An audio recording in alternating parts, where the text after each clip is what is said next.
The cameras had barely begun to roll when the tension in the massive Lakewood Church auditorium became thick enough to cut with a knife. Thousands had gathered under the golden lights of the Houston megachurch, waiting to hear two powerful men, Senator John Kennedy of Louisiana and Pastor Joel Osteen, share a stage for what was billed as a faith and leadership forum. What no one expected was that within minutes, the event would spiral into a public confrontation that left the crowd stunned and the internet ablaze. It began innocently enough. Joel Osteen stood center stage, his trademark smile radiating under the bright lights. His words flowed smooth as honey, his voice calm and polished. "We're here to celebrate faith, success, and the blessings that come when you speak positivity into your life," he said, his tone almost musical. The audience clapped and cheered, soaking in the message. But then, as Joel turned toward Senator Kennedy, the mood began to shift. Kennedy, with his distinct Southern drawl and old-school charm, stepped up to the microphone and smiled politely. "Well, Pastor," he began, "I appreciate your invitation. But I reckon faith is more than just smiling through trouble and calling it victory. Sometimes, real faith means standing in the storm, not pretending the storm's a blessing." The audience quieted. Osteen tilted his head, his smile flickering. "Of course, Senator," he said gently, "but don't you think focusing on the positive brings more of God's blessings?" Kennedy chuckled softly.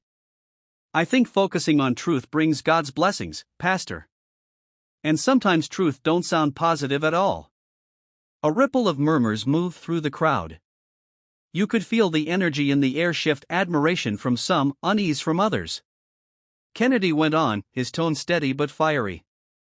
"Faith ain't a product you sell or a slogan you repeat. It's a daily fight, and folks out there don't need polished speeches about prosperity. They need courage, honesty, and leaders who'll tell the truth even when it hurts." Joel's expression hardened just slightly, though his smile never completely left. "Senator," he replied smoothly, "I think you're misunderstanding what I preach. I share a message of hope. People come here for encouragement, not politics." Kennedy nodded, unfazed. "Oh, I ain't here for politics either. I'm here because too many folks confuse comfort with faith.